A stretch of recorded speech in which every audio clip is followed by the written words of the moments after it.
C'est une chose assez simple, c'est le président de la Fondation nationale des musées du Maroc, Mehdi Kotbi, qui a pris l'initiative de contacter le Centre Pompidou, son président, Serge Lasvin, le directeur du Musée national d'art moderne, qui est un des départements du Centre Pompidou, Bernard Blisten.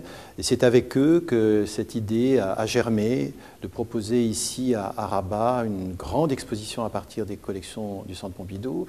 Alors le Centre Pompidou y voyait aussi son intérêt, dans la mesure où nous organisons régulièrement des expositions dites hors les murs.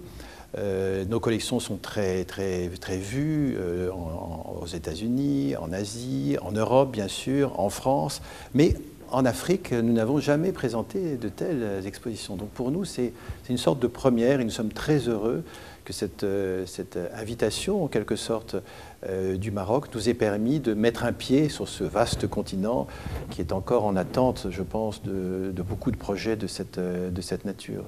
La fabrique d'une exposition dépend de la typologie de l'exposition. Très souvent, les grandes expositions présentées sont des expositions monographiques consacrées à un seul artiste. Donc là, les choses sont simples. On regarde le catalogue raisonné d'artistes, on choisit les plus belles œuvres, on essaye de les obtenir et on les montre. La chose est beaucoup plus complexe et d'une certaine manière difficile lorsqu'on prépare une exposition thématique. Parce que là, il y a un peu tout à faire. Il faut choisir les œuvres, choisir les différentes sections. Les choses ne s'imposent pas d'elles-mêmes. Et d'une certaine manière, c'est un travail plus intéressant de concevoir une exposition thématique. Alors le sujet de cette exposition, c'est la Méditerranée et l'art moderne. Un titre très vaste, très général a priori, mais que l'on doit resserrer dans la mesure où on a pris conscience qu'il s'agit d'une exposition à partir des seules collections du Centre Pompidou. Et donc ça veut dire certains choix, certaines décisions, et quand on a une thématique donnée au départ, on essaye de relire l'ensemble des collections du Centre Pompidou dans cette optique, en essayant d'identifier des œuvres qui peuvent, pour telle ou telle raison, rentrer dans la thématique et assembler, former des sections différentes. C'est un peu de cette façon qu'on a travaillé, surtout avec la volonté de montrer des œuvres très importantes et puis aussi de montrer des œuvres peut-être parfois moins importantes, d'artistes un peu oubliés ou ignorés. Donc c'est aussi un projet important pour nous parce que ça nous permet de reconsidérer un peu des pans entiers de notre collection et de rattraper certains artistes un peu oubliés par la postérité, mais qui s'imposent dans un dialogue finalement fructueux avec des œuvres plus importantes et qui relèvent de la même thématique. Il se fait, encore une fois, la gageure, c'est de faire une exposition à partir d'une seule collection. Alors heureusement, la collection du Centre Pompidou est l'une des plus importantes au monde, puisque notamment en Europe, le Centre Pompidou est le plus grand musée d'art moderne et contemporain. Donc d'une certaine manière, nous avons le choix.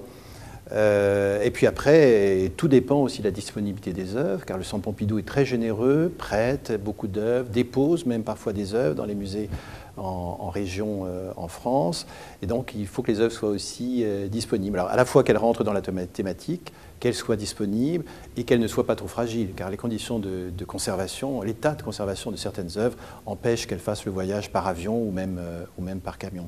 Donc c'est tout un ensemble de facteurs finalement qu'il faut prendre en compte et qui déterminent le choix final qui est fait à partir d'un fond bien déterminé. Écoutez, c'est aussi une sorte de routine.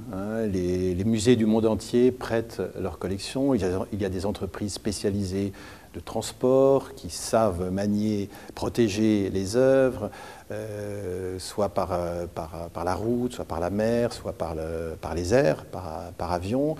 Il y a des compagnies d'assurance spécialisées, donc les choses sont tout de même assez bien cadrées. Et la crainte, on peut toujours craindre un accident majeur, mais heureusement ça arrive assez rarement. La plupart des œuvres que j'avais repérées dans la collection se sont révélées disponibles. Pour les Matisse, ce n'était pas évident, parce que Matisse est un artiste très demandé. Et donc, je crois qu'on peut dire que dans cette exposition se trouvent les œuvres les plus importantes rentrant dans ce thème de la Méditerranée. Alors, pour vous dire la réalité, au début, lorsqu'on m'a confié le commissariat de cette exposition, j'étais un petit peu inquiet, car je n'étais pas sûr de trouver suffisamment d'œuvres pour illustrer ce thème. J'avais même l'idée au début que notre collection était plutôt orientée vers le nord plus que vers le midi. Et en fait, en travaillant un peu, j'ai trouvé beaucoup d'œuvres vraiment à leur place dans cette exposition. Alors, j'avais aussi un souhait, que d'ailleurs partageait le directeur du musée, c'était que cette exposition puisse illustrer la grande diversité, la pluridisciplinarité des collections du Musée national d'art moderne, qui ne comprend pas que des peintures, des dessins, des sculptures, mais également de la photographie bien présente dans cette exposition. C'est d'ailleurs une de ses originalités. Il y a aussi du cinéma expérimental, il y a de l'architecture, il y a du design. Donc au départ, je m'étais dit, essayons de montrer autre chose que de la peinture et des dessins. Et puis en creusant un peu, je me suis aperçu que nos collections en matière d'architecture ne permettaient pas vraiment de créer une section à elle toute seule. Et donc j'ai un peu renoncé sur ce plan-là. Mais sinon, pour le reste, je suis assez content de l'ensemble tel qu'il existe aujourd'hui, à partir des présupposés de départ. Écoutez, je crois que le Centre Pompidou avait tout à gagner à une collaboration avec la Fondation nationale des musées. Je ne le dis pas du tout par flagornerie ou autre, mais il y a un élan extraordinaire dans le domaine des musées au Maroc grâce à cette fondation, qui est une jeune fondation et qui est en train de revitaliser, semble-t-il, de façon très extraordinaire, le tissu muséal très dense, finalement, qui se trouve au Maroc. Et pour nous, c'était très passionnant de travailler avec de nouveaux collègues, dont d'ailleurs, je dois vous le dire, on a été surpris par leur professionnalisme et la qualité d'ailleurs de leur formation. Et nous étions tout à fait de plein pied. Nous ne sommes pas arrivés en terrain conquis. Non, pas du tout. Le musée est parfaitement équipé, est aux normes internationales en matière de sécurité, de conservation. Nous sommes vraiment, encore une fois, sur un pied d'égalité. Ce projet a été une vraie collaboration, à la fois technique, mais également intellectuelle. Et le catalogue de l'exposition en porte la trace, puisqu'il y a 2 articles dans le catalogue. Le mien, bien sûr, en tant que commissaire. Et puis le second article, c'est Intel Ayoubi, conservatrice adjointe du musée, qui l'a écrit. C'est un article tout à fait remarquable. Donc c'est pour vous dire que cela a été une vraie collaboration, même s'il est vrai que c'est moi qui ai proposé la sélection telle qu'elle est. Mais il y a eu une discussion, il y a eu des ajustements d'ailleurs qui ont été faits.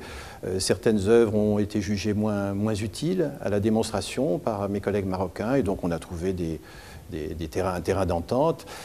Et encore une fois, pour nous, c'est très précieux de confronter nos collections à un nouveau public, le public marocain en l'occurrence, et donc c'est pour nous très positif. Et on peut imaginer, mais ça ce n'est pas tout à fait de mon ressort, en tant que simple conservateur, de futures collaborations avec cet institut, cette institution ou d'autres institutions au Maroc d'ailleurs.